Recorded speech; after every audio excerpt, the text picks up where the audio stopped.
देखा किसी ने? बिच्छू नहीं देखा हो तो तंबाकू खाने वालों के पैकेट पे देख लेना।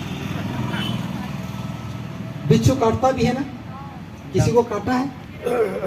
आपको काटा है? बहुत अनुभव है आपका। मैंने तो एक को देखा था जिसको बिच्छू नहीं काटा था। बिच्छू छोटा सा होता है लेकिन बिच्छू बिच्छू ही था। नदी के किनारे पर था। उसके मन में आया न जाने नदी के दूसरे किनारे पर क्या होगा, क्यों ना मैं नदी के दूसरे किनारे पर चला जाऊं। ये भाव मन में आया तो नदी में उतर गया। बहाव तेज था, बिच्छू तैर नहीं पाया, डूबने लगा तो तुरंत लौट आया। थोड़ी देर के बाद फिर सोचा मुझे तो नदी के पार जाना ही है, न जाने नदी के पार कैसा होगा क्या होगा, क्यों ना मैं फिर नदी को पार करने का प्रयास करूं। बिच्छू पानी में उतरा, बहाव तो अब भी तेज था, बिच्छू तैर नहीं पाया, डूबने लगा तो फिर लौट आया। कई बार प्रयास किया, हर बार परिस्थिति यही थी, वो तैर नहीं सक रहा था, डूबने की बात थी, लौट आता। जितनी बार वो लौट करके आया उतनी ही इच्छा और प्रबल हो गई, न जाने नदी के पार क्या होगा, क्यों ना मैं नदी को पार कर लूं।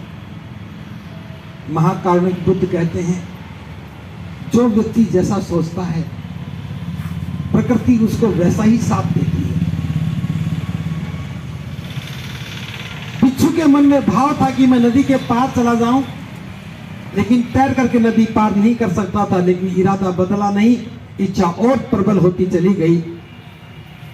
कई असफल प्रयास करने के बाद एकाएक उसकी नजर एक कछुए पर पड़ी। कछुआ भी नदी के किनारे पर बैठा था। बिच्छू कछुए के पास गया, जाके कहने लगा, हे कछुए भाई, मेरे मन में इच्छा है कि मैं नदी के पार चला जाऊं। पानी का बहाव बहुत तेज है, मैं कुशल तैराक तो नहीं हूं, जब तैरने की कोशिश करता हूं तो डूबने की बात होती है।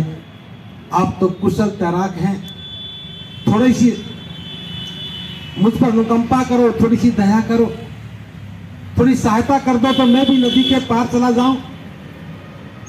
जब बिच्छू ने कछुए से ये बात कही तो कछुए ने सोचा मैं जिंदगी भर तैरता रहा हूं, आज तक मुझे किसी का कल्याण करने का मौका ही नहीं मिला, आज तक मुझे किसी की सेवा करने का मौका नहीं मिला, पहली बार किसी ने मुझसे कहा है तो मैं मना क्यों करूं।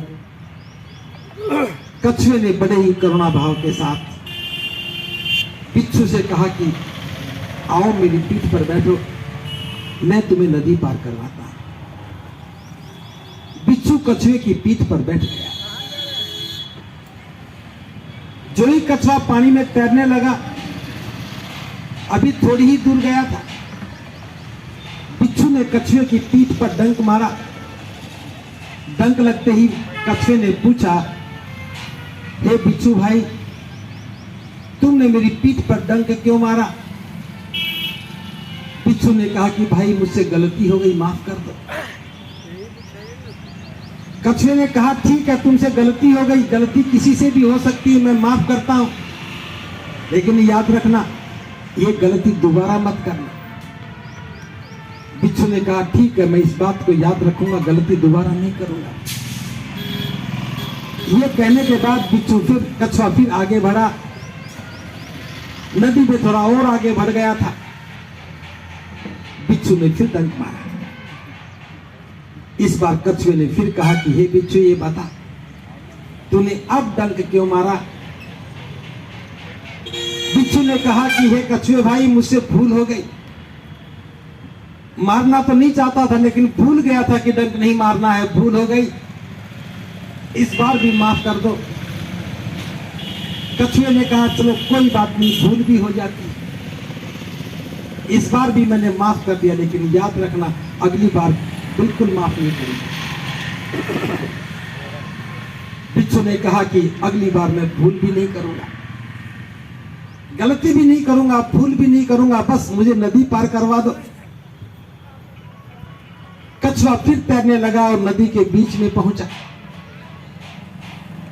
कछुआ तो तैर ही रहा था, बिच्छू तो बिच्छू था, नहीं रहा गया, फिर डंक मार दिया।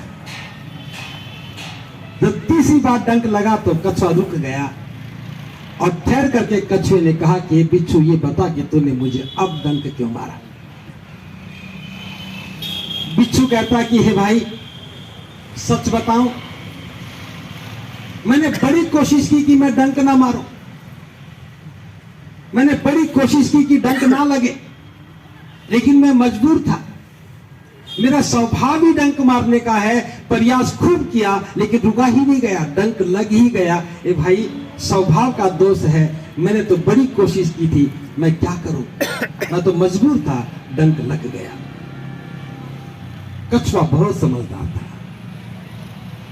कछुए ने कहा, हे बिच्छू, मैं समझता हूं तेरा स्वभाव डंक मारने का है और स्वभाव से तू इतना बंधा है कि तू डंक मारना छोड़ नहीं सकता, लेकिन मैं क्या करूं, मेरा भी स्वभाव है, मेरा भी मन डूबने को कर रहा है। और यह कहकर के कछुआ पानी में डूब गया। जब पानी में डूबा तो बिच्छू चिल्लाने लगा, हे भाई, मैं तो मर जाऊंगा, मुझे बचाओ, जल्दी बचाओ, बाहर निकलो। कछुआ कहता, भाई मैं क्या करूं, मैं तो तुझे पार ही उतारना चाहता था, स्वभाव मेरा भी है, डूबने को मेरा मन कर रहा था तो मैं डूब रहा हूं। यहां लड़ाई तो स्वभाव की है। बिच्छू चिल्लाने लगा कि हे भाई, कैसे भी मेरी जान बचा। कछुआ कहता है, दो में से एक को चुन लो। अगर स्वभाव बचाना है तो जीवन को मरना होगा, अगर जीवन बचाना तो स्वभाव को मारना होगा।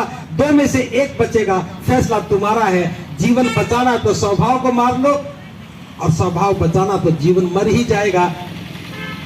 ये कहकर के कछुआ और नीचे चला गया। अब बिच्छू को सोचने की फुर्सत नहीं थी। तुरंत कहता कि भाई, मैं स्वभाव को मारने के लिए तैयार हूं, बस किसी तरह जीवन बच जाए। कछुए ने कहा, ठीक है, तू तेरा स्वभाव मार सकता है तो मैं भी अपने स्वभाव पर विजय पा सकता हूं। कछुआ बाहर निकला, बिच्छू की सांसों में सांस आई और फिर तैरने लगा। अभी नदी आधी पार हुई थी, थोड़ी देर के बाद पूरी नदी पार हो गई। नदी के पार जाने के बाद बिच्छू नीचे उतरा, कछुए को धन्यवाद दिया। कछुआ वापस पानी में और बिच्छू नदी के पार हो गया। एक कहानी मैंने इसलिए सुनाई है, आप भी घर से निकले हो नदी के पार जाने के लिए। न जाने बुद्ध का शासन कैसा होगा, न जाने बौद्ध गया कैसी होगी, न जाने बुद्ध की विरासत कैसी होगी।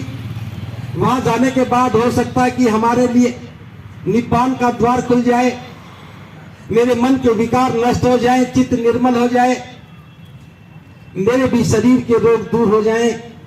मन की निर्मलता के साथ, चित्त की पवित्रता के साथ मैं बुद्ध के पथ का अनुगामी बन करके अपना जीवन भी ठीक कर लूं और मेरे प्रयासों से अनंत लोगों का जीवन भी सुखी हो जाए।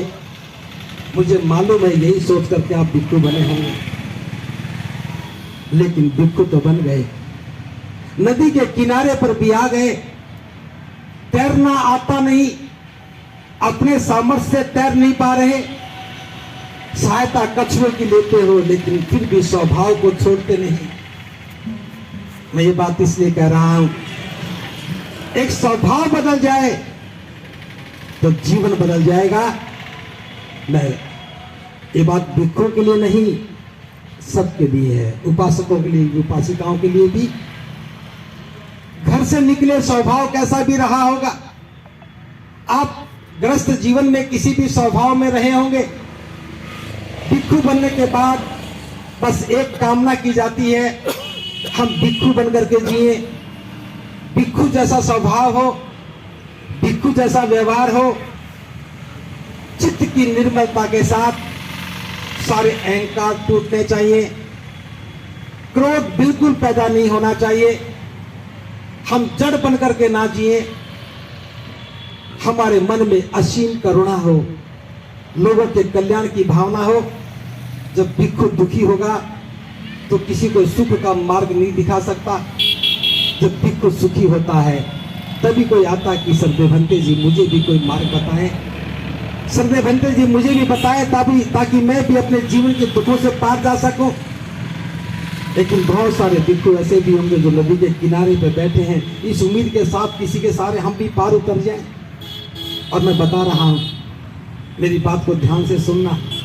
एक कहानी भले ही खत्म हो गई हो, लेकिन जो मैं बता रहा हूं ये कहानी खत्म नहीं हुई है। महाकारुणिक बुद्ध ने